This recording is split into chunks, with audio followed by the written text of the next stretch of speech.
Corona से दो हाथ का मेगा प्लान तैयार। देश भर के अस्पतालों में एक साथ मॉक ड्रिल की तैयारी। राज्यों को जरूरी इंतजाम के निर्देश।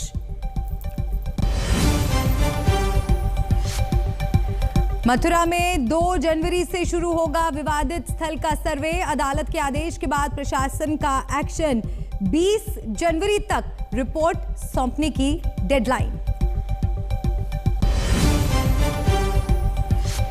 टीवी एक्ट्रेस तुनिशा शर्मा की पोस्टमार्टम रिपोर्ट में दम घुटने से मौत की पुष्टि। शरीर पर चोट का कोई निशान नहीं। आरोपी शुजान पर कोर्ट में सुनवाई जारी। बांग्लादेश के खिलाफ टीम इंडिया की रोमांचक जीत। मीरपुर टेस्ट में श्रेयस अश्विन ने हार के मुंह से मैच निकाला। 8वें विकेट के लिए 71 रनों की जबरदस्त साझेदारी।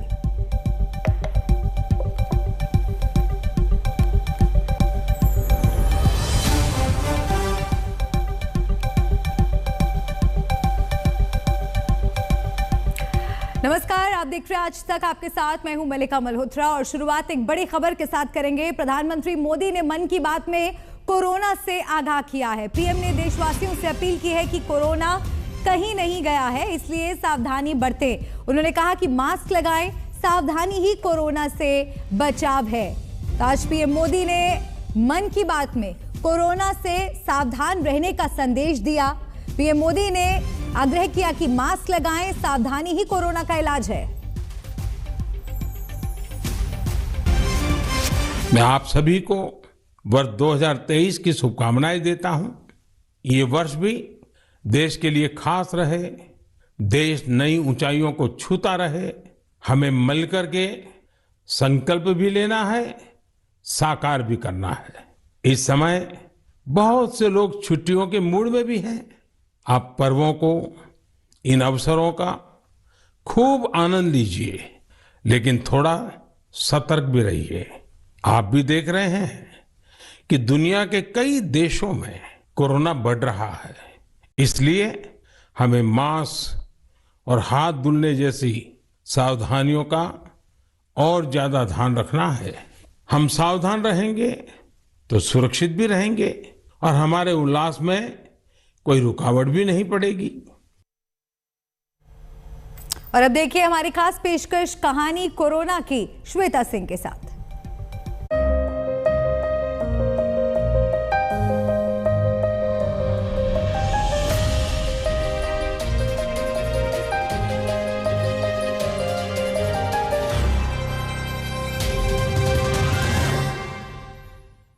नमस्कार, मैं हूं नेहा बाथम और आप देख रहे हैं हमारा खास शो कहानी 2.0।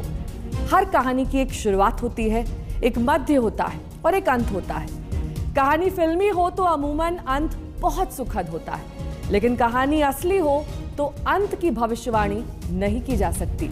लेकिन कुछ कहानियां ऐसी भी होती हैं जो बार बार अंत तक पहुंचते पहुंचते ऐसा जबरदस्त मोड़ लेती हैं कि लगता है यही उसकी शुरुआत है। कोरोना की कहानी भी ऐसी ही है। पूरी दुनिया को जब ये विश्वास होने लगा था कि कोरोना नाम के खौफ से उन्हें निजात मिल गया है और कोरोना के साए में लिपटे हजारों लाखों दर्दनाक किस्से सिर्फ अतीत की यादों से ज्यादा कुछ नहीं, तभी अचानक एक बार फिर कोरोना का शोर डराने लगा है। चीन से उठा कोरोना वायरस का तूफान चीन में ही ऐसी तबाही मचा रहा है जिसकी किसी ने कल्पना नहीं की थी। आलम यह है कि पड़ोसी देश भारत में भी अब कोविड की दस्तक का डर सताने लगा है। कोरोना की कहानी में आज कहानी जिस मोड़ पर है, उस कहानी की शुरुआत होती है 2019 में चीन के वुहान शहर से।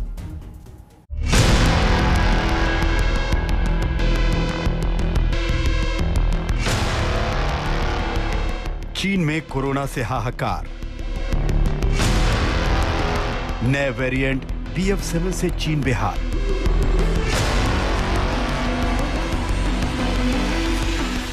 धंधा मंदा।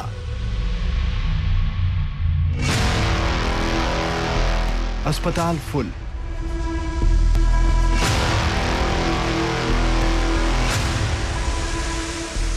श्मशान में वेटिंग और सरकार पस्त।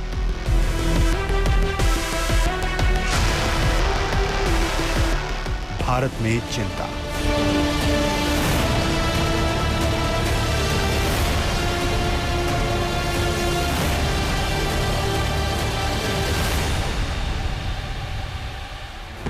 उस साल भी पूरी दुनिया नए साल का बेताबी से इंतजार कर रही थी।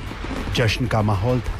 उम्मीदों से भरा नया साल लोगों की जिंदगी में नई रौनक लेकर आए, इसकी दुआएं मांगी जा रही थी।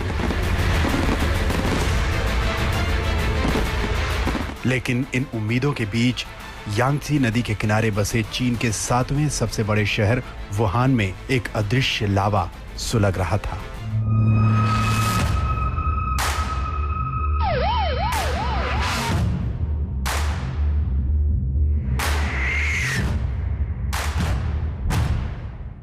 दिसंबर तक वुहान के अस्पतालों में कई लोगों को तेज बुखार और निमोनिया की शिकायत के बाद भर्ती कराया गया था।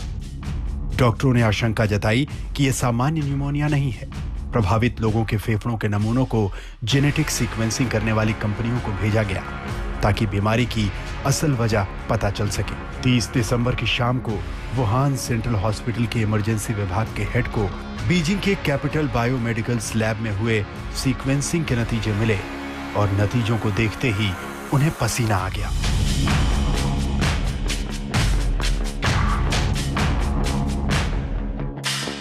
क्योंकि इन नतीजों में उस बीमारी की स्क्रिप्ट लिखी थी जिसने एक साथ कई देशों को यह सोचने को मजबूर कर दिया था कि कहीं द एंड निकट तो नहीं।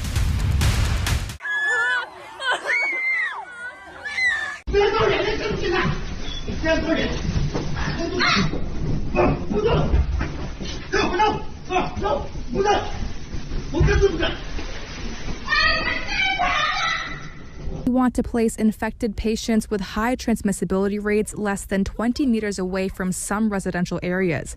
What do you want us, the common folk, to do?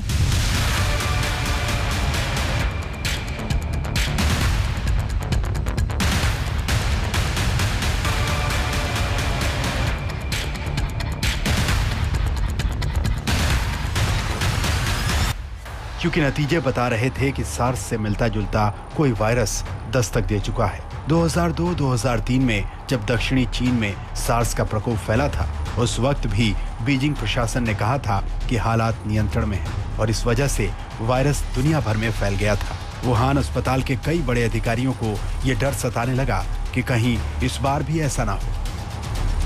चीन के सोशल मीडिया पर सार्स का प्रकोप लौटने की खबरें फैलने लगी तो सरकार ने अस्पताल को चेतावनी दी कि सारे मामले सिर्फ स्वास्थ्य आयोग को भेजे जाएं और कोई जानकारी सार्वजनिक ना की जाए।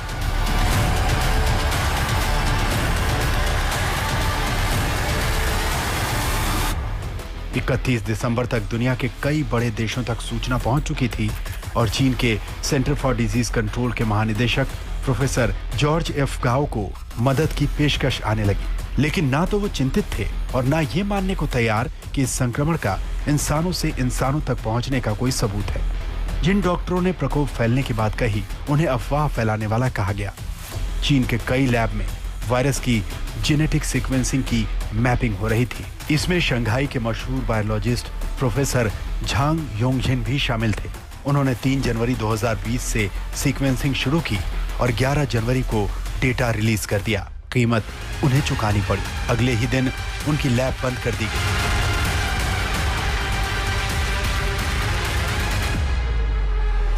इस फैसले से गतिरोध टूट गया और दुनिया को पता चल गया कि कोरोना ने खतरनाक तरीके से दस्तक दे दी है। In the past 2 weeks, the number of cases of COVID-19 outside China has increased 13-fold, and the number of affected countries has tripled.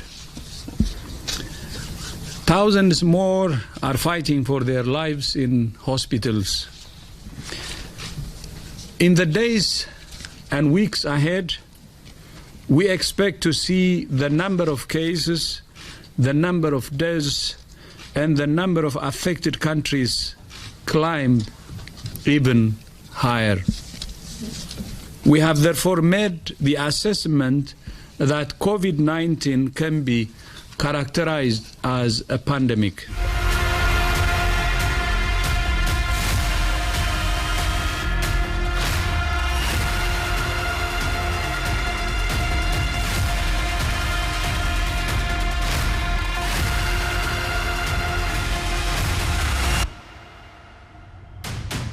वैज्ञानिकों और डॉक्टरों को मिले सबूत के बावजूद चीन ने 20 जनवरी तक नहीं माना कि कोरोना वायरस का प्रकोप इंसानों से इंसानों तक फैल रहा है। जब तक माना तब तक काफी देर हो चुकी थी।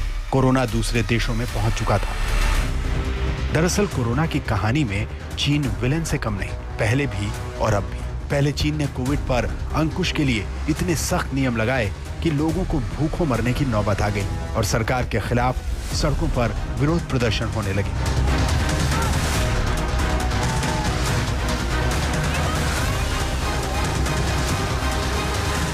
और फिर बिना किसी तैयारी के जीरो कोविड पॉलिसी हटा दी। सरकार अब इस मूड में है कि जितने लोग संक्रमित होने हैं हो जाए, जितनी मौतें होनी हैं हो जाए, क्योंकि जल्दी संक्रमण होगा तो पीक भी जल्दी आएगा। नतीजा, कोरोना के मामले घंटों में दोगुने हो रहे हैं। अस्पतालों में जगह नहीं है। चीन में जिन कारोबारियों का कारोबार है वो अपने लोगों और बिजनेस को लेकर चिंतित हैं। कोविड को लेकर थोड़ा सा पैनिक है, लोग परेशान हैं कि अब चाइना में जो चल रहा है उसकी वजह से भारत में क्या होगा या बाकी देशों में क्या होगा। चाइना में मेरा ऑफिस है और काफ़ी समय तक लोग अपने घर के दरवाजे से बाहर नहीं निकल पा रहे थे। सुनने में आ रहा था मेरे ऑफिस के लोगों से कि सरकार ही खाना और राशन उनके घरों पर डिलीवर कर रही थी, जो कभी कभी पर्याप्त भी नहीं था। शंघाई जैसे शहर में करीब 20% एक्टिव कोविड केसेस हैं और चिंदाओ जो साइट चाइना का काफ़ी बड़ा मैन्युफैक्चरिंग हब माना जाता है, वहाँ पर कह रहे हैं कि करीब 60% एक्टिव कोविड केसेस हैं। सरकार ने क्वारंटीन हटा दिया है। चीन में ओमिक्रॉन का सब वेरिएंट BF.7 कहर बरपा रहा है और आशंका है कि इस कहर से 20 लाख मौतें तक हो सकती है। लेकिन मसला अब चीन का भी नहीं है। चीन के रास्ते सब वेरिएंट BF.7 दुनिया के कई देशों की सरहदें लांघ चुका है और इन देशों में भारत भी शामिल है। सतर्क रहने की जरूरत है, विजिलेंट रहने की जरूरत है। Genome surveillance, Covid appropriate behaviour और वैक्सीनेशन, तीनों चीजों पे फोकस देने की जरूरत है।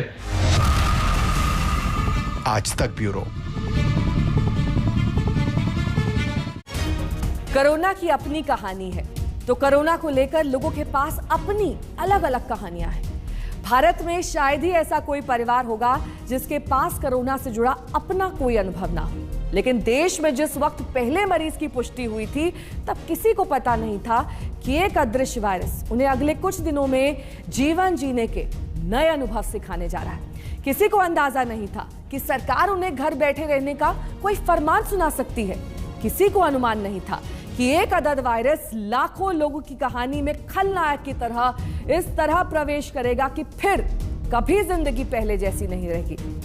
समुद्र की उन्मुक्त लहरों में खेलने से बदहोशी का आलम सुनने वाले कोरोना की पहली लहर और दूसरी लहर का नाम सुनकर ही डरने लगे।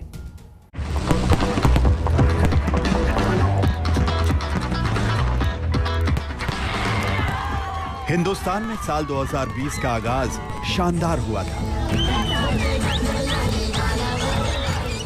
जिंदगी अपने ढर्रे पर चल रही थी। दीपिका पादुकोण अपनी फिल्म छपाक की रिलीज से पहले जेएनयू के समर्थन में 8 जनवरी को जेएनयू पहुंच गई तो सियासत जरूर गर्म हो गई थी। लेकिन इसी महीने के आखिरी हफ्ते में चीन से एक 20 साल की मेडिकल छात्रा वुहान से केरल पहुंची। भारत आने पर पहले कोलकाता एयरपोर्ट फिर कोच्चि एयरपोर्ट पर उसकी थर्मल स्क्रीनिंग हुई, लेकिन वायरस के लक्षण नहीं थे। 27 जनवरी की सुबह उसका गला खराब हुआ। वो फिर अस्पताल पहुंची और टेस्ट कराया। अस्पताल ने बुखार और जुकाम से पीड़ित कई और लोगों का भी टेस्ट कराया था। ഇവിടുന്ന് കേരളത്തിൽ നിന്ന് 20 പേരുടെ സാമ്പിൾ ഇതേവരെ അയച്ചിട്ടുണ്ട്. അതിൽ 10 എണ്ണം നെഗറ്റീവ് ആയിട്ട് വന്നു. 6 എണ്ണം അവിടെ പെൻഡിംഗ് ഉണ്ടായിരുന്നു. ബാക്കി ഇപ്പോൾ നമ്മൾ ഉടനെ അയച്ചതാണ്. इस छात्रा को क्वारंटीन कर दिया गया, लेकिन सच यही था कि भारत में कोरोना पहुंच चुका था। वैसे इसकी आशंका पहले से थी और सरकार ने इससे निपटने की तैयारी शुरू कर दी थी। कुछ राज्य सरकारों ने आंशिक पाबंदी लगानी शुरू कर दी थी। इस बीच फरवरी में अमेरिका के तत्कालीन राष्ट्रपति डोनाल्ड ट्रंप के स्वागत की तैयारियां भी जोर शोर से चल रही थी। ट्रंप बड़े दलबल के साथ भारत पहुंचे तो यहां उनका जोरदार स्वागत किया गया। Being welcomed by allowed chair and President Donald Trump. shaking hands, a warm hug, symbolizing the great Indo-American friendship. लेकिन इस घटना के बीच कोरोना वायरस भी बहुत धीरे धीरे पांव पसार रहा था। सरकार को उस समय यह अंदाजा कतई नहीं था कि कोरोना का प्रकोप कितना भयंकर होने वाला है, वरना उस वक्त के स्वास्थ्य मंत्री 5 मार्च 2020 को संसद को यह विश्वास न दिलाते कि कोविड मरीजों के लिए पर्याप्त पीपीई किट और आइसोलेशन बेड हैं। 12 मार्च 2020 को विश्व स्वास्थ्य संगठन यानी WHO ने कोरोना वायरस के प्रकोप को वैश्विक महामारी घोषित कर दिया। चंद दिन बाद ही सरकार को समझ में आ गया कि हालात पर काबू पाना है तो बहुत सख्त कदम उठाने होंगे। इस बीच 18 मार्च को दिल्ली के निजामुद्दीन इलाके में तबलीगी जमात मुख्यालय में एक कार्यक्रम होता है, जिसमें 1000 से ज्यादा लोग जमा हुए। इसमें कई विदेशी थे। यहाँ कुछ लोग ऐसे भी थे जो कोरोना से संक्रमित थे। लॉकडाउन के दौरान भी कई लोग मुख्यालय में डेरा जमाए थे और जब ये बात सामने आई तो हंगामा मच गया।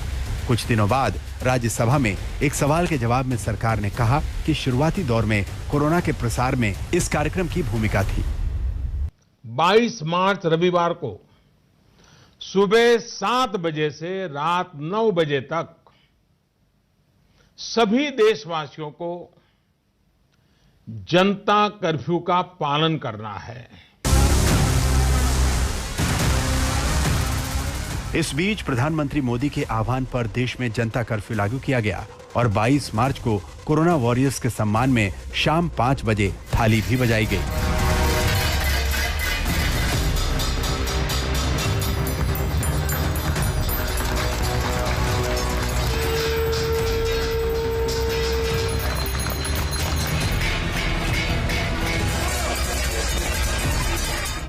लेकिन किसे पता था कि एक दिन के जनता कर्फ्यू से बात नहीं बनेगी।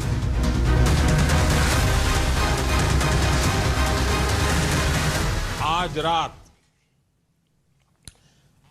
रात 12 बजे से पूरे देश में, ध्यान से सुनिए, पूरे देश में आज रात 12 बजे से संपूर्ण देश में संपूर्ण लॉकडाउन होने जा रहा है। हिंदुस्तान को बचाने के लिए, हिंदुस्तान के हर नागरिक को बचाने के लिए, आपको बचाने के लिए, आपके परिवार को बचाने के लिए आज रात 12 बजे से घरों से बाहर निकलने पर पूरी तरह पाबंदी लगाई जा रही है। 24 मार्च को प्रधानमंत्री ने देश में संपूर्ण लॉकडाउन का ऐलान कर दिया। 21 दिन का लॉकडाउन तो लग गया, लेकिन समझ किसी को नहीं आया कि अब क्या होगा। जो रेल इतिहास में कभी रुकी नहीं थी, उसके पहिए भी थम गए। विमान हैंगर में खड़े हो गए। स्कूल, दफ्तर, मंदिर, मस्जिद, गुरुद्वारे, बाजार, फैक्ट्री सब बंद हो गए। लोग घरों में कैद हो गए। सड़कों पर सन्नाटा पसर गया। आपातकालीन सेवाओं को छोड़कर सब कुछ बंद था। सड़कों पर ऐसा सन्नाटा था जो हिंदुस्तान के लोगों ने पहले कभी देखा नहीं था। हम इस समय सदर बाजार जोन में मौजूद हैं और इस पूरे जोन पर इस तरह से तालाबंदी की गई है। आप देखिए कि किस तरीके से दिल्ली पुलिस के जवान भी हैं, उनके साथ बीएसएफ को यहां पर नियुक्त किया गया है ताकि पूरी तरीके से जो लोग गलियों में मूव कर रहे हैं उन पर प्रतिबंध हो, अगर वो एसेंशियल सर्विसेज के नहीं है, और जो लोकल लोग हैं उनसे भी मदद ली जा रही। आलम ये कि कई शहरों में सड़कों पर वो जानवर आ धमके जो कभी जंगलों से बाहर नहीं निकलते थे। एक तरफ कोविड वायरस की खौफनाक कहानी थी जो चीन में मौत का खेल खेल रही थी, दूसरी तरफ अटकलों और आशंकाओं के रूप में लोगों की अपनी अपनी कहानियां। कोई कह रहा था कोविड छूने से नहीं फैलता, कोई कह रहा था ये हवा में फैलता है, कोई कुछ तो कोई कुछ अपनी कहानियां सुना रहा था। हाँ, लोग मास्क पहन रहे थे, बार बार हाथ धुल रहे थे, अपनी इम्यूनिटी बढ़ाने के लिए अलग अलग नुस्खे अपना रहे थे। सरकार की तरफ से विज्ञापन प्रसारित हो रहे थे, क्या करें और कोविड से कैसे बचें। अपनी आंख, नाक और मुंह को हाथ से न छुएं। आप अपने हाथों को समय समय पर साबुन और पानी से लगभग 20 सेकंड तक धोएं। जिस वक्त देश में संपूर्ण लॉकडाउन लगा, उस वक्त तक 10 लोगों की जान जा चुकी थी, जबकि कुल एक्टिव मरीज 600 के करीब थे। लॉकडाउन से कोरोना को रोकने की रफ्तार पर काबू जरूर लगा, लेकिन वो वायरस अपनी दास्तान लिखने के मामले में काफी आगे निकल गया था। नतीजा ये कि बार-बार लॉकडाउन की अवधि को आगे बढ़ाना पड़ा। ये तय किया गया है कि भारत में लॉकडाउन को अब 3 मई तक और बढ़ाना पड़ेगा। 68 दिन के इस लॉकडाउन ने उन गरीबों की कमर तोड़कर रख दी जो रोज कमाते और रोज खाते थे। लॉकडाउन में असंगठित क्षेत्र के मजदूरों के पलायन की कभी ना भूलने वाली तस्वीरें चर्चा का विषय बनी और उनका दर्द सतह पर आया।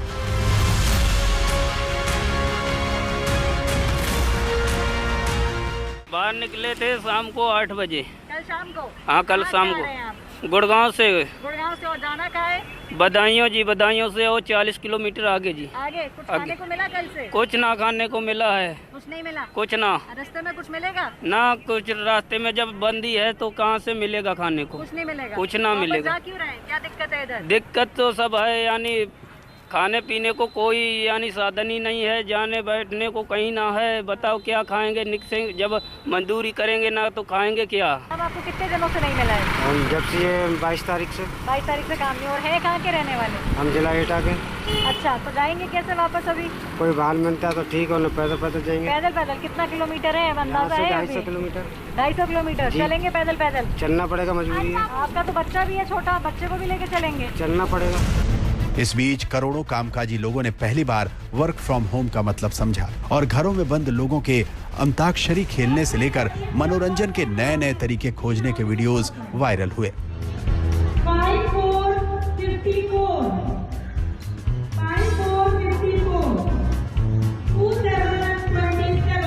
उधर लॉकडाउन को सख्ती से लागू करने के लिए पुलिसकर्मी शहर शहर अनाउंसमेंट करते दिखे। पालन करें, किसी दुकान पर अनावश्यक भीड़ भाड़ न हो, उसके बाद भी कोई लॉकडाउन का उल्लंघन करता पाया जाता है तो कठोर कार्रवाई की जाएगी। कोरोना से बचने की कोई दवाई नहीं थी, वैक्सीन नहीं थी, 2 गज की दूरी ही जरूरी थी, मास्क अनिवार्य था। सर्दी, जुकाम, खांसी, बुखार होने पर भी लोगों में दहशत होने लगी। संपूर्ण लॉकडाउन धीरे धीरे आंशिक हुआ, लेकिन कोरोना ने जाने का नाम नहीं लिया। इस बीच 2020 के आखिरी में स्वदेशी वैक्सीन आने की खुशखबरी आनी शुरू हुई। ये नॉर्मल फ्रिज के तरह स्टोर हो सकता है, ये सबसे बड़ा एडवांटेज है। हमारी वैक्सीन +2 to 8 डिग्रीज में रख सकती है और आप देखेंगे कितनी जगह की ज़रूरत है कि -70, -20 कोल्ड रूम्स तो हम इतने बना ही नहीं सकते हैं। लेकिन वैक्सीन आने की खबर और वैक्सीनेशन में अंतर होता है। कोरोना अपनी चाल पकड़े रहा। पहली लहर का पीक 17 सितंबर 2020 को आया, जब करीब 98,000 केस एक दिन में सामने आए। 10 फरवरी 2021 से पहली लहर कमजोर हुई और मामले कम होने लगे। पहली लहर करीब 377 दिन तक चली और इस दौरान 1,08 लाख मामले सामने आए और करीब 1.5 लाख लोगों ने जान गंवाई। लेकिन कोरोना वायरस की कहानी इन आंकड़ों पर खत्म नहीं होती, क्योंकि दूसरी लहर आनी अभी बाकी थी। मौत की वो लहर जो ईश्वर करे अब कभी ना आए।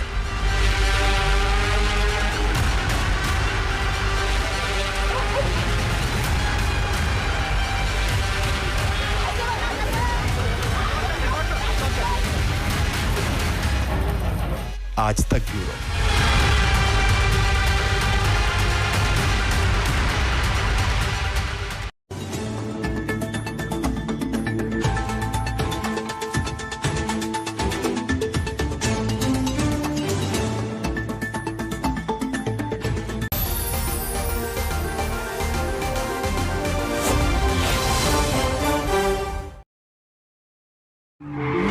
देखें कौन नया खिलाड़ी आया है। समझा देते हैं। प्यार से समझाएंगे, धीरे धीरे से, वो भी अपनी जुबान में।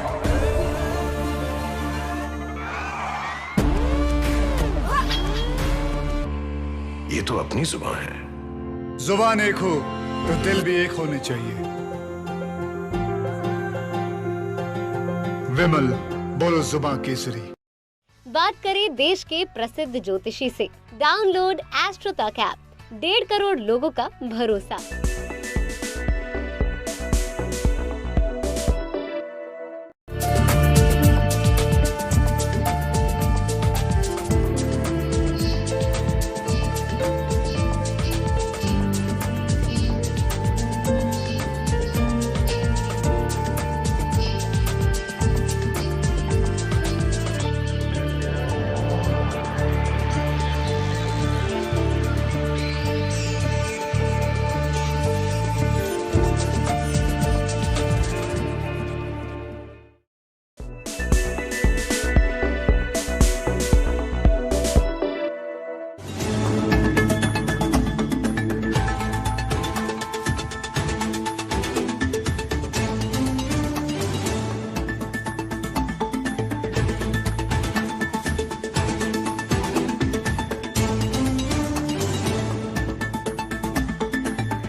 फालतू बात या बकवास नहीं करेंगे बर्दाश्त।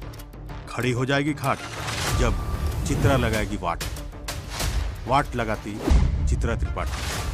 सिर्फ आज तक डिजिटल पर। चमकती दुनिया के अनेकों रंग, खूब जमेगा रंग जब आप होंगे हमारे संग। ये है मलिका का जलवा।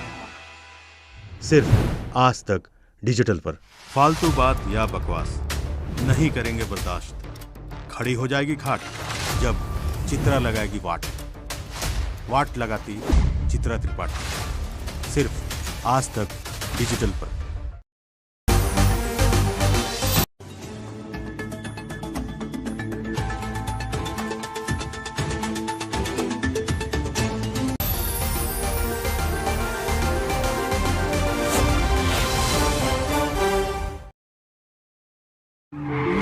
देखें कौन नया खिलाड़ी आया है।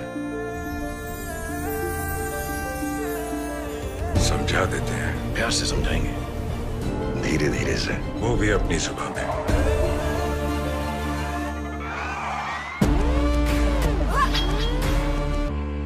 ये तो अपनी जुबान है। जुबान एक हो तो दिल भी एक होने चाहिए। विमल बोलो जुबान केसरी।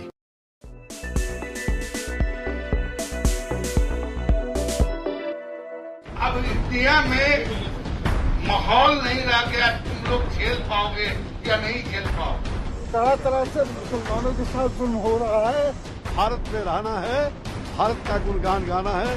हिंदुस्तान का मुसलमान जितना आज सेफ है और खुश है, ऐसा सुरक्षित पूरी दुनिया में कहीं नहीं। सियासत में बयान और नेताजी की जुबान के बड़े मायने हैं। और जब नेताजी की जुबान से ऐसा बयान निकले जो देश पर सवाल खड़े करता हो, तो उस पर बखेड़ा तय है।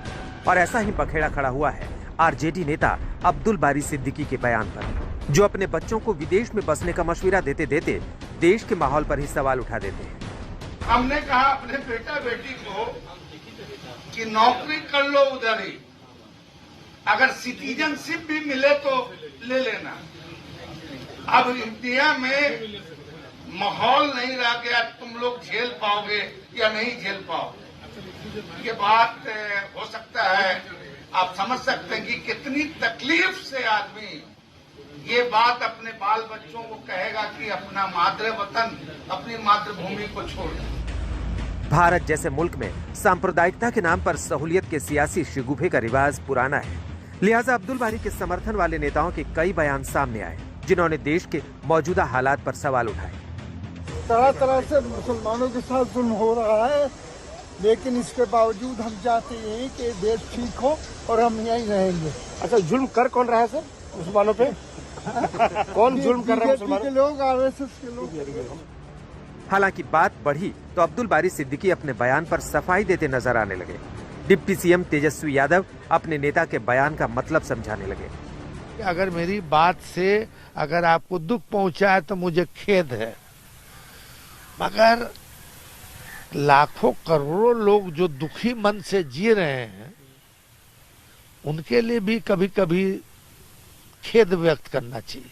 देश की जो स्थिति है, चाहे किसान को देख लीजिए, जवान को देख लीजिए, युवाओं को देख लीजिए, या देश की आर्थिक स्थिति देख लीजिए, आराम से भैया अपने बल पर रहिए, या सीमा पर जहाँ तक अगर सुरक्षा की बात आए, अगर आर्मी ना हो, और वो तो अपना काम करती है, लेकिन इस पे कम से कम भारत सरकार को गंभीरता से एक रणनीति बनानी चाहिए। अब्दुल बारी सिद्दीकी की सफाई के बावजूद इस पर सियासत कम नहीं हो रही है। बीजेपी इस मुद्दे को जोर शोर से उठा रही है।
की बात में बोले, सावधानी जरूरी, नए साल के जश्न से के बीच फिर से मास्क पहनने की अपील। कोरोना से दो हाथ का मेगा प्लान तैयार, देश भर के अस्पतालों में एक साथ मॉक ड्रिल की तैयारी, राज्यों को जरूरी इंतजाम के निर्देश। मथुरा में 2 जनवरी से शुरू होगा विवादित स्थल का सर्वे, अदालत के आदेश के बाद प्रशासन का एक्शन, 20 जनवरी तक रिपोर्ट सौंपने की डेडलाइन।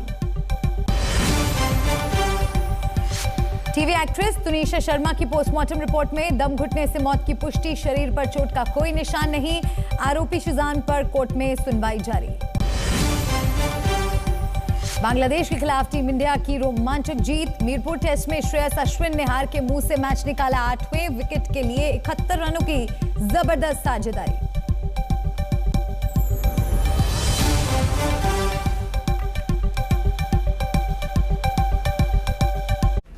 कोरोना की वापसी की आशंकाओं के बीच लोगों के जहन में कई पुरानी दर्दनाक कहानियां जीवित हो रही हैं। ये वो कहानियां हैं जो जहन में होते हुए भी ना तो कोई सुनना चाहता है ना कोई सुनाना चाहता है, खासकर कोरोना की दूसरी लहर से जुड़ी कई कहानियां।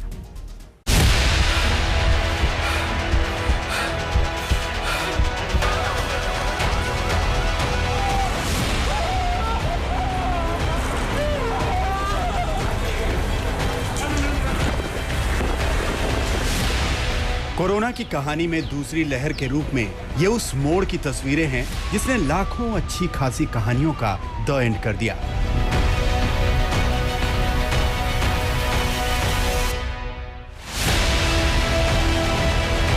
दरअसल पहली लहर से बचकर निकले लोगों को लग रहा था कि उन्हें कोरोना से निपटने का तरीका आ गया है। अस्पतालों में इतनी सुविधाएं हो गई हैं कि उन्हें डरने की कोई बात नहीं, और वैक्सीनेशन भी शुरू हो चुका है।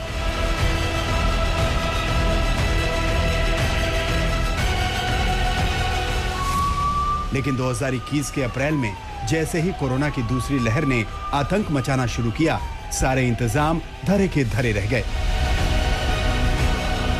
रात को 6 घंटे के लिए एम्बुलेंस लेके दौड़ा हूं मैं अपने बाप के साथ, अपने भाई बहन के साथ। आईसीयू का चाप 42, मेरी माँ की ऑक्सीजन लेवल आ गया, इन्होंने आईसीयू नहीं दिया। कोरोना की दूसरी लहर में पहली लहर के पीक से भी 4 गुना ज्यादा मामले सामने आने लगे। दूसरी लहर में 5 अप्रैल को नए केस का आंकड़ा 1 लाख को पार कर गया, जबकि 7 मई को पीक आया, तब उस दिन 4,14,000 से ज्यादा केस मिले थे। लेकिन मामला सिर्फ ज्यादा केस मिलने का नहीं था। दूसरी लहर में सारे हेल्थ सिस्टम की पोल खुल गई। शहर शहर से ऐसी तस्वीरें आई जहां ऑक्सीजन सिलेंडर ब्लैक में मिल रहे थे या लोगों को मिल ही नहीं रहे थे।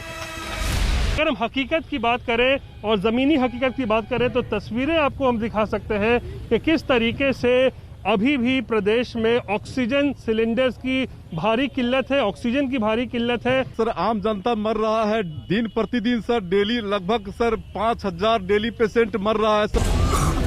अस्पतालों में बेड नहीं मिल रहे थे, लोग अस्पताल में भर्ती के लिए सिफारिशें लगा रहे थे या स्ट्रेचर पर लेटे लेटे भगवान को याद करते हुए एक अस्पताल से दूसरे अस्पताल भाग रहे थे। दीनदयाल में भेजा, वहाँ मैंने लेने से मना कर दिया, और जीटीबी गया, 3-4 घंटे एम्बुलेंस बाहर इमरजेंसी गेट पे रखा, अंदर लेने से मना कर दिया डॉक्टरों ने। वहाँ से रिफर कर दिए, कह रहे हम लिख दे रहे हैं, आप इस हॉस्पिटल में ले जाओ, बुढ़ारी में ले जाओ, वहाँ ले लेंगे। बुढ़ारी भी नहीं लिए, फिर इधर था क्या नाम है, इंदुरा में क्या। श्मशान घाटों पर लंबी कतार लगी थी। आलम ये कि रिश्तेदार शवों को छोड़कर चले गए, क्योंकि सबको डर था कि कहीं उन्हें कोरोना ना हो जाए। यहाँ अगर आप देखेंगे 6 चिताएं जलते हुए मैं अपनी आंखों से देख रहा हूँ। 6 तो सिर्फ एक हिस्से में जल रही हैं। 6 का धुआं जो है कहीं लपटे हैं, ये धुआं है, ये मैं यहाँ पर देख पा रहा हूँ, जिन लोगों ने अपने चाहने वालों को आखिरी विदाई यहाँ पर दी है। कोरोना की दूसरी लहर में लॉकडाउन कोई विकल्प नहीं था। अर्थव्यवस्था पटरी से उतरी हुई थी। ऐसे हालात में सावधानी ही बचाव थी। लेकिन संक्रमण के मामलों में कमी आना शुरू होते ही मास्क लगाने, नियमित रूप से हाथ धोने और सोशल डिस्टेंसिंग जैसे नियमों की अनदेखी हुई। सार्वजनिक सभाएं शुरू हो गई। सच यही था कि थोड़ी सी सावधानी हटते ही दुर्घटना घट गई। कोविड की दूसरी लहर में 2 लाख से ज्यादा लोग मारे गए, हजारों बच्चे अनाथ हो गए। इस दौरान जिन लोगों को गंभीर कोविड हुआ, उसके बाद हुई परेशानियों से कई लोग आज तक उबर नहीं पाए।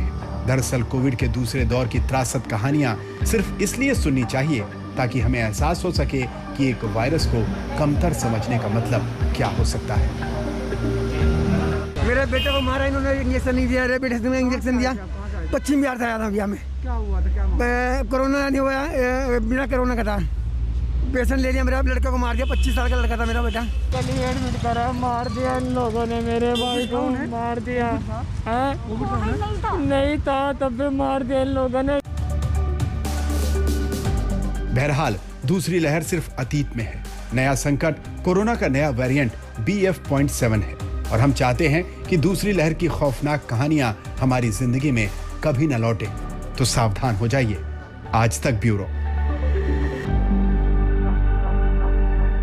कोरोना की कहानी सुनाते हुए बार बार लगता है कि कोरोना ने लाखों करोड़ों लोगों के जीने का ढंग बदल दिया है। आज वर्क फ्रॉम होम यानी घर से काम सामान्य बात हो गई है, जबकि पहले IT सेक्टर और कुछ इक्का दुक्का सेक्टर्स में ही ऐसा काम होता था। कोरोना ने हमें सोशल डिस्टेंसिंग की अहमियत समझाई और कई ऐसे शब्द सिखाए जो उससे पहले हमारी डिक्शनरी में ही नहीं थे। इनमें से एक है वेरिएंट। कोरोना के हर नए वेरिएंट की कहानी भी दिलचस्प है। हर बार जब नए वेरिएंट आने का हंगामा हुआ, लोगों के बीच खौफ बढ़ गया।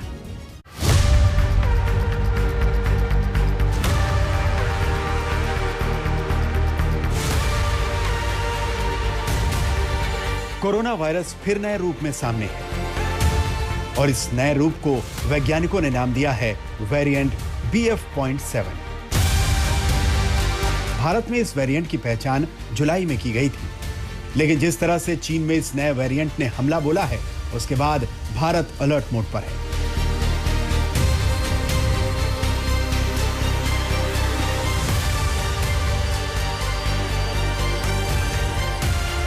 कोरोना की कहानी दरअसल वेरिएंट की ही कहानी है। वायरस के बदलते स्वभाव और रूप को ही वेरिएंट कहा जाता है। जरूरी नहीं कि हर वायरस अपना रूप बदले, लेकिन कोरोना अपना रूप बदलने में माहिर है। रूप बदलने का मतलब है कि जब वायरस एक व्यक्ति से दूसरे के अंदर प्रवेश करता है तो ज्यादातर अपने रूप या स्वभाव में परिवर्तन कर लेता है। जैसे पहले व्यक्ति के शरीर में कोरोना सर्दी और जुकाम के लक्षण के साथ प्रवेश करता है, लेकिन दूसरे में बुखार और कमजोरी के लक्षण के साथ आता है।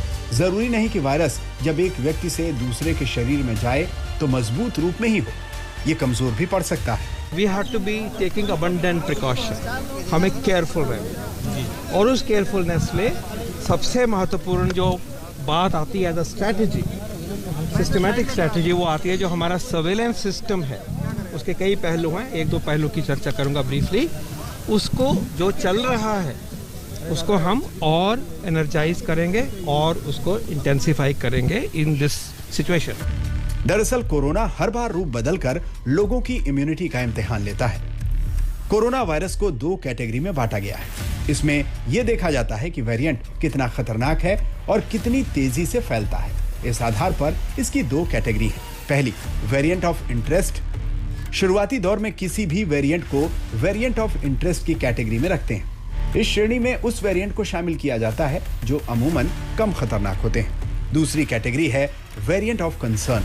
WHO के मुताबिक वेरिएंट ऑफ कंसर्न वायरस का ऐसा प्रकार है जो न केवल तेजी से फैलता है बल्कि मृत्यु दर को भी बढ़ा देता है। ये वैक्सीन के प्रभाव को कम कर देता है या बीमारी के खिलाफ पहले मौजूद मेडिकल इंतजामातों को फेल कर देता है। ओमिक्रॉन के बहुत सारे 75 और 100 सब वेरिएंट आए इस बीच में, लेकिन भारत में उनका कोई विशेष दुष्प्रभाव नहीं देखा गया। ना हमें गंभीर बीमारियां ज़्यादा देखी, ना मृत्यु का। हम लोगों को अपना ध्यान बनाए रखना है, निगरानी को चुस्त दुरुस्त करना है। इंसाकॉग जो जीनोमिक सर्वेलेंस है उसको अच्छी तरीके से चला के रखना है और वो रखा जा रहा है। साथ ही साथ हमारा स्वेज का सर्वेलेंस है, हॉस्पिटल्स में सर्वेलेंस है, वो भी बहुत ज़रूरी है कि कहीं अगर कोई नया वेरिएंट आता है जो चिंता का कारण बन सकता है तो तुरंत कार्रवाई की जा सके। यानी वेरिएंट ऑफ कंसर्न ने हमेशा मुश्किलें पैदा की हैं। उदाहरण के लिए पिछले साल सितंबर में दुनिया भर में कोरोना के अल्फा वेरिएंट ने तहलका मचाया। इसे वैज्ञानिक भाषा में B.1.1.7 का नाम दिया गया था। इसे सबसे पहले ब्रिटेन में खोजा गया था और यहीं से पूरी दुनिया में यह फैला। इस वेरिएंट में वैज्ञानिकों को 23 म्यूटेशन देखने को मिले थे। बीटा वेरिएंट सबसे पहले दक्षिण अफ्रीका में देखा गया। इसका वैज्ञानिक नाम B.1.351 है। इसके दो म्यूटेशन E484K और N501Y को सबसे अधिक खतरनाक माना गया। गामा वेरिएंट के दो स्ट्रेन E484K और N501Y को काफी खतरनाक माना जाता है। जांच में पता चला है कि वैक्सीन लगवाने के बाद यह वेरिएंट मामूली रूप से ही असर करता है। कोरोना वायरस का डेल्टा वेरिएंट सबसे पहले भारत में पाया गया था। यह पिछले साल अक्टूबर में ट्रेस किया गया था। इसे दुनिया भर में कोरोना का सबसे अधिक संक्रामक वेरिएंट माना जाता है। हालांकि इसकी इंसानी जान लेने की क्षमता को लेकर अभी तक कोई दावा नहीं किया गया है। एक वेरिएंट ओमिक्रॉन भी है जो बेहद संक्रामक माना गया है। पिछली बार इस वेरिएंट की पहचान दक्षिण अफ्रीका में हुई थी। यह स्ट्रेन बोत्सवाना समेत आसपास के देशों में फैल गया था। इसने पूरी तरह से वैक्सीनेटेड लोगों को भी संक्रमित किया था। दरअसल कोरोना का हर वेरिएंट अनजान दुश्मन की तरह सामने आता है। कभी इंसान उसे मात देता है और कभी वायरस इंसानों को। अब देखना यही है कि नया BF.7 वेरिएंट अपनी क्या कहानी लिखता है। आज तक ब्यूरो।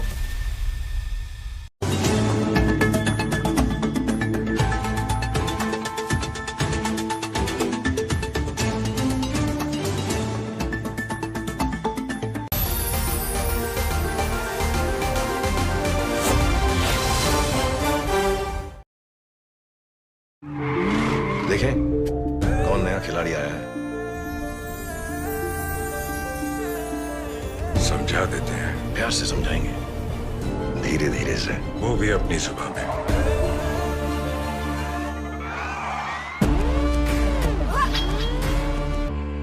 ये तो अपनी जुबान है। जुबान एक हो तो दिल भी एक होने चाहिए।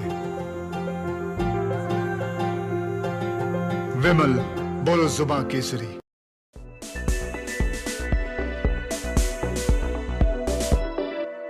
भारत जोड़ो यात्रा की दिल्ली में एंट्री से ठीक पहले उस पर कोरोना का सियासी रंग चढ़ चुका है।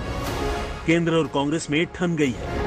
यात्रा के शनिवार को दिल्ली पहुंचने से पहले ही केंद्र सरकार कोरोना का हवाला देकर यात्रा रोकने की अपील कर चुकी है। पर इस अपील पर न कांग्रेसी नेता और न राहुल गांधी ध्यान दे रहे हैं। स्वास्थ्य मंत्री मनसुख मांडविया की चिट्ठी को बीजेपी का डर बता रहे हैं। मुझे चिट्ठी लिखी कि कोविड आ रहा है, यात्रा बंद करो। अब यात्रा को रोकने के लिए बहाने बन रहे हैं। मास्क पहनो, यात्रा बंद करो, कोविड फैल रहा है। तो राहुल के इस जवाब ने भारत जोड़ो यात्रा पर तनातनी बढ़ा दी है। केंद्रीय मंत्री यात्रा में शामिल हिमाचल के सीएम सुखविंदर सुक्खू के कोरोना पॉजिटिव होने का हवाला दे रहे हैं। तो कांग्रेसी नेता नए वेरिएंट पर अब तक सरकार की चुप्पी पर सवाल कर रहे हैं। सच्चाई ये है कि जब राहुल गांधी जी की यात्रा चल रही है तो उस समय कौन लोग उसमें जुड़े? इन्हीं के एक राज्य के मुख्यमंत्री जुड़े, जिसको राहुल गांधी जी ने हाथ पकड़ा था, उनके गले में हाथ डालकर वो यात्रा में चल रहे थे। और देश ने उस पिक्चर को देखा और वो माननीय मुख्यमंत्री जी कोविड पॉजिटिव पाए गए। अगर वो मुख्यमंत्री कोविड पॉजिटिव पाएंगे तो क्या राहुल गांधी जी कोविड पॉजिटिव है? क्या उनकी यात्रा के अन्य नेता भी कोविड पॉजिटिव हैं? अगर हैं तो क्या वो देश के अन्य लोगों को संक्रमित नहीं कर रहे? बहाना है भारत जोड़ो यात्रा को बदनाम करने को और डिरेल करने को। जुलाई, सितंबर और नवंबर में 4 केसेस आए हैं ये नए ओमिक्रॉन सब वेरिएंट BF.7 का, जो चीन में महामारी की तरफ फैला हुआ है। और प्रधानमंत्री ने कुछ नहीं किया। और जब भारत जोड़ो यात्रा दिल्ली में प्रवेश करने वाली है, प्रधानमंत्री और दिल्ली के मुख्यमंत्री इमरजेंसी मीटिंग लेने लगे। कांग्रेस का आरोप है कि सरकार बीजेपी की सियासी यात्राओं पर रोक नहीं लगा रही है, जानबूझकर भारत जोड़ो यात्रा को निशाना बना रही है।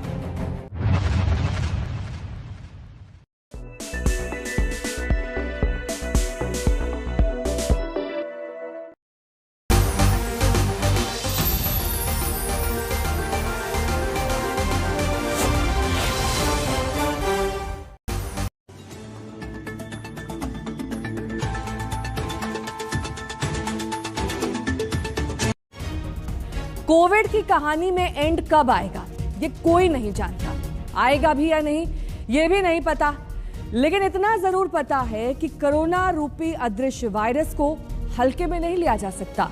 वो रूप रंग बदलकर कब किस तरह हमला करेगा कहना मुश्किल है। चीन में जिस तरह कोरोना का कहर बरप रहा है उसने पूरी दुनिया को डरा दिया है। हाँ, इसमें कोई शक नहीं है कि कोरोना के भारत आने से लेकर आज तक भारत ने जिस रणनीतिक तरीके से इस वायरस का सामना किया वो तारीफ के काबिल है। कोरोना के खिलाफ जंग में क्या सरकारें, क्या कोरोना वॉरियर्स और क्या आम लोग, सभी ने अपना योगदान दिया और यही वजह है कि 136 करोड़ की आबादी वाला हिंदुस्तान कई दूसरे देशों के लिए मिसाल बना। संपूर्ण लॉकडाउन होने जा रहा है। कोरोना के खिलाफ लड़ाई में प्रधानमंत्री मोदी का ये सबसे बड़ा प्रहार था।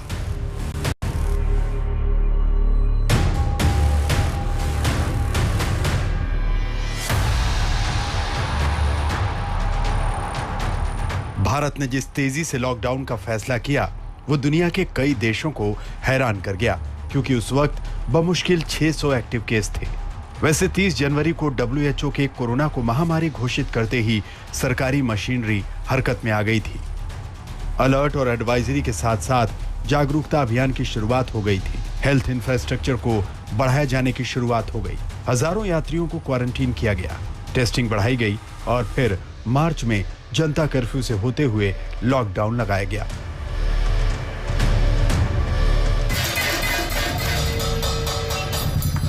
आम लोगों ने भी सरकार का साथ दिया। बावजूद इसके कोविड का कहर बरपता रहा। सरकार को समझ में आ गया था कि वैक्सीनेशन के अलावा लोगों को बचाने का कोई चारा नहीं है। इस कड़ी में राष्ट्रीय टीकाकरण अभियान की शुरुआत हुई।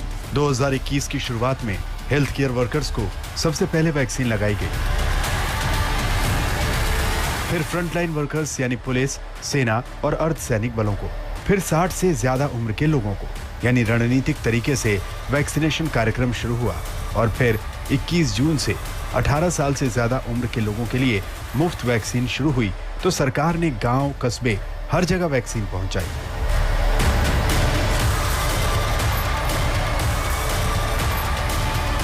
वैक्सीन का भय निकालना एक अलग चुनौती थी, क्योंकि कई जगह लोगों ने वैक्सीन लगाने पहुंचे डॉक्टर्स और आंगनबाड़ी कार्यकर्ताओं का विरोध किया। सियासी बयानबाजी अलग थी, लेकिन वैक्सीनेशन को लेकर कोई कोताही नहीं बरती गई। 16 जनवरी 2021 को देश भर में शुरू हुए कोविड वैक्सीनेशन अभियान ने कई बड़े रिकॉर्ड अपने नाम किए।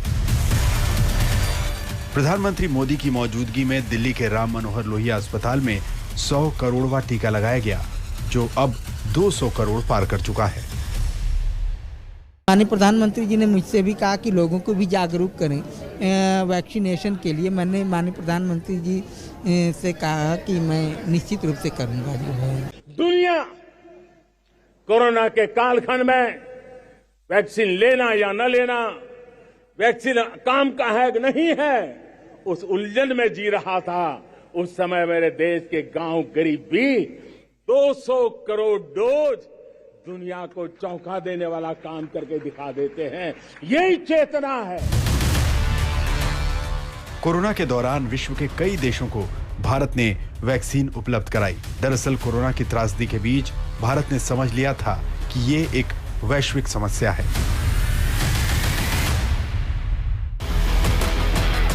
दूसरी लहर की त्रासदी जरूर देखी और उस दौरान कुछ चूक भी हुई, लेकिन इसमें कोई शक नहीं कि कोरोना के दस्तक देने के बाद से स्वास्थ्य ढांचा बहुत मजबूत हुआ। भारत में देखिए और चीन में एक बहुत बड़ा फर्क ये है कि भारत के लोग प्राकृतिक रूप से भी इन्फेक्ट होकर के बहुत सारे लोग, एक बड़ी पॉपुलेशन ठीक हो चुकी है और ऐसे लोगों को वैक्सीनेशन भी लग चुका है।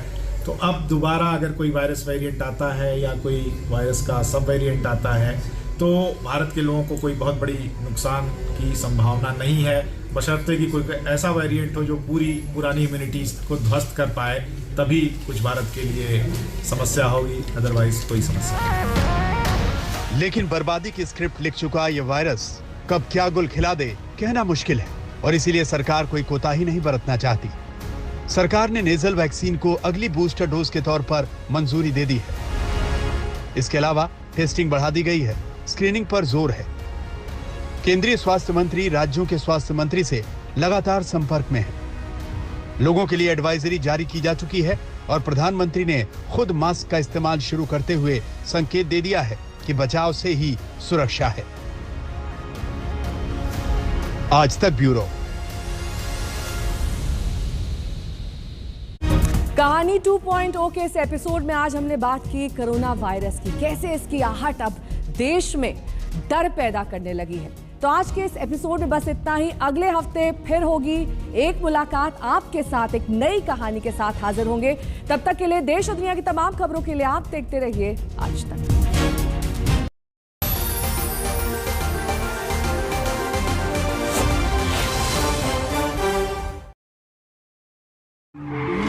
देखें कौन नया खिलाड़ी आया है।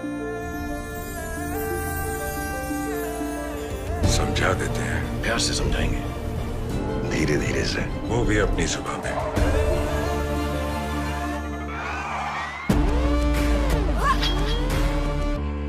ये तो अपनी जुबान है। जुबान एक हो तो दिल भी एक होने चाहिए। विमल, बोलो जुबान केसरी।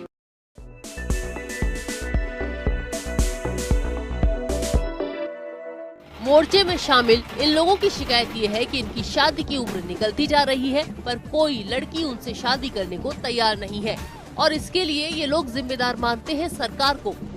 आप चौंक गए होंगे कि भला सरकार की इसमें क्या गलती है, तो इन्हीं के मुंह से सुनिए। ये मोर्चा निकाला गया है, सबको लगेगा कि ऐसा कुछ मोर्चा रहता है क्या? पत्नी कहाँ मांगते हैं क्या? पत्नी ढूंढना पड़ती है।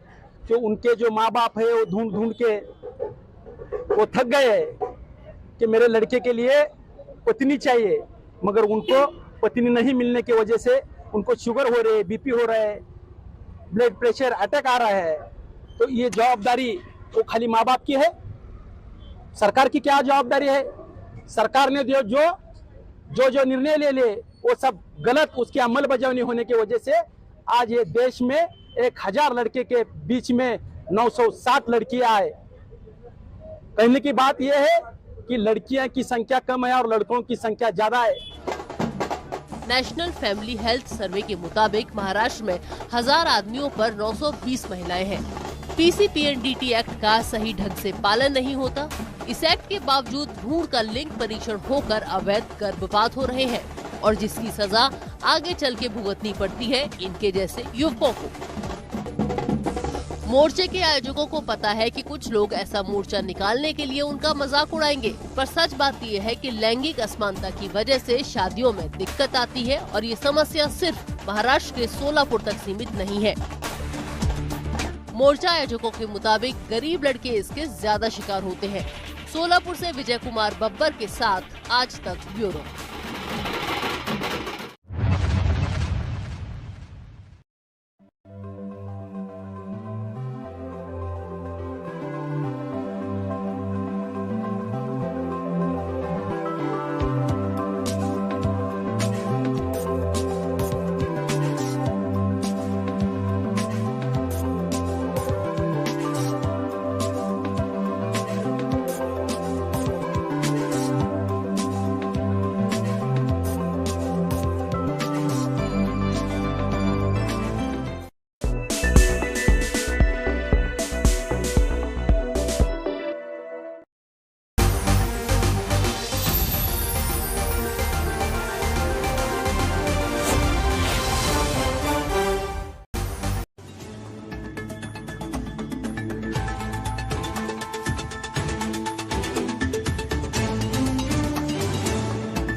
देखें कौन नया खिलाड़ी आया है। समझा देते हैं। प्यार से समझाएंगे, धीरे धीरे से, वो भी अपनी जुबान में।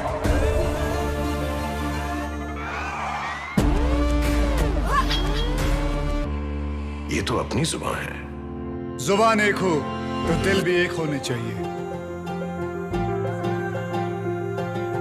विमल, बोलो जुबां केसरी।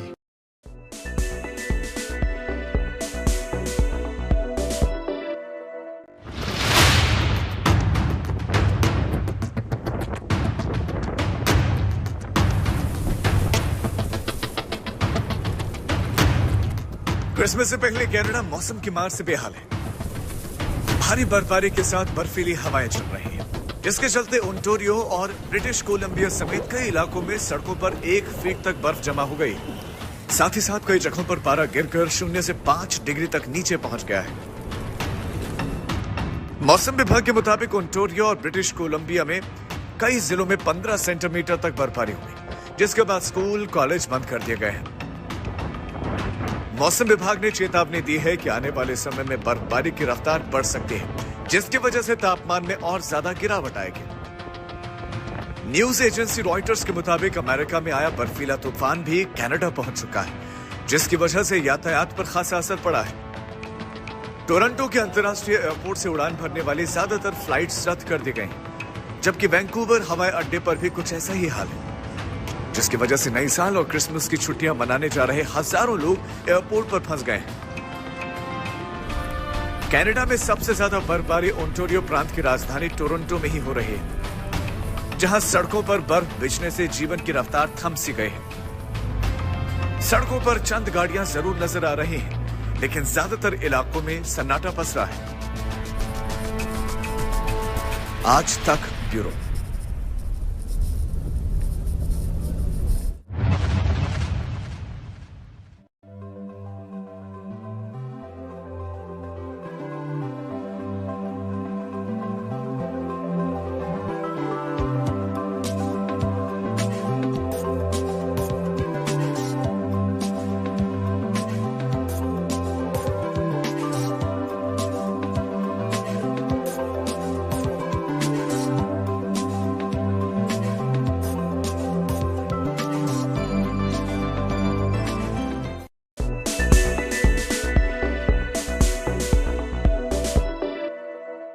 तोल मोल के बोल, फिर बात बनेगी। फिसली जुबान तो जनता पूछेगी। क्या बोल गए नेताजी? देखिए सिर्फ आज तक डिजिटल पर। सोशल मीडिया पर लिखिए #क्या बोल गए नेताजी और देखिए हमारे ये शो। बॉल बॉल पर उठेंगे सवाल, किसकी कैसी टीम, किसका बुरा हाल। देखिए छीछा लेदर बॉल, सिर्फ आज तक डिजिटल पर। सोशल मीडिया पर लिखिए छीछा लेदर बॉल और देखिए हमारे ये शो। ना पक्ष ना विपक्ष, ना लेफ्ट ना राइट, ना मिर्च ना मसाला, खबरों का बोलबाला, निडर निर्भीक सबसे सटीक स्पेशल रिपोर्ट सिर्फ आज तक पर।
पर पीएम मोदी का बड़ा पैगाम। मन की बात में बोले सावधानी जरूरी, नए साल के जश्न के बीच फिर से मास्क पहनने की अपील।